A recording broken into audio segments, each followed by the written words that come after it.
د سعودي عربستان د سفارت نه ډیره مننه کوو چې د افغانانو سره د روژې د مناسبت باندې کومک او همکاري وکړله.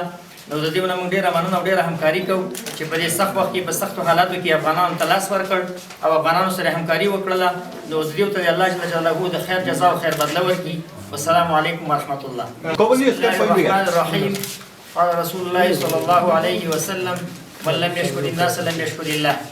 ومن هذا المنطلق إصالة عن نفسي ونيابة عن مؤسسة التوحيد أشكر جميع الشكر والإحسان والامتنان من نائب السفير العام للمملكة العربية السعودية حيث أتاح لنا هذه المساعدات مع الشعب الأفغان.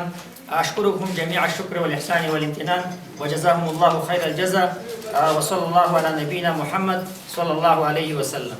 بتوجيهات من المملكة العربية من حكومة المملكة العربية السعودية قام مركز الملك سلمان بتوزيع 18600 سلة غذائية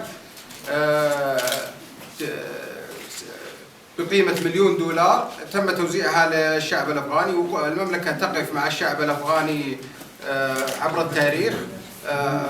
في السابق قامت المملكة بإيصال 6 طائرات مساعدات للشعب الأفغاني وبعد ذلك حوالي 400 شاحنة تم تجهيزها في باكستان وإيصالها إلى أفغانستان. وقوف المملكة مع الأفغان مستمر إن شاء الله وشكرا جزيلا لكم. بسم الله الرحمن الرحیم.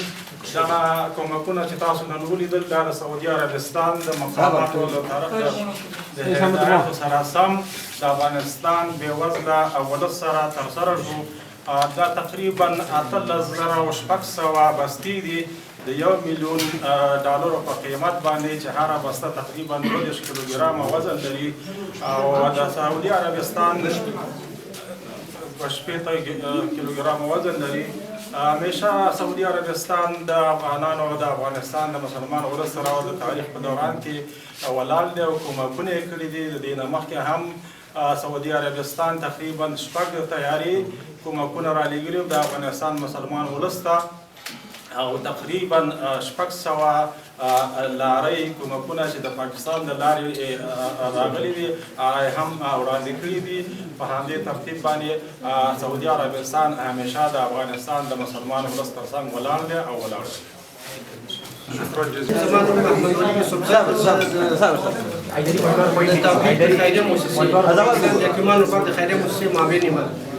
دغه پروژه چې د سعودي عربستان د حکومت لخوا په ځانګړې توګه د مرکز ملک سلمان چې په سعودي په ریاض کې موقعیت لري د هغه لخوا نه د دې فنډ ورکړل شوی ده. دا په افغانستان کې څه د پاسه $1,000,000 پروژه ده چې د توحید موسسې لخوا نه دا تطبیق کیږي. دغه پروژه په دغه پروژه کې 18,600 بستې چې هره بسته 2 کیلوګرام وزن لري دا به یوې کورنۍ ته ورکول کیږي. په دې کې 40 کیلو وړه 15 کیلو لوبیا 15 کیلو وریجې 15 لیټره غوړي 15 کیلو بوره او 2 لیټره او 2 کیلو هم دغه د خرما ده.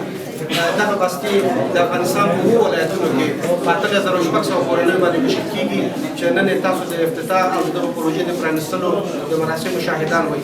دغه پروژه به انشاءالله په څو ورځو کې په 7 ولایتونو کې تطبیقېږي او د 18,600 کورنۍ به ترېنه برخمنې کیږي.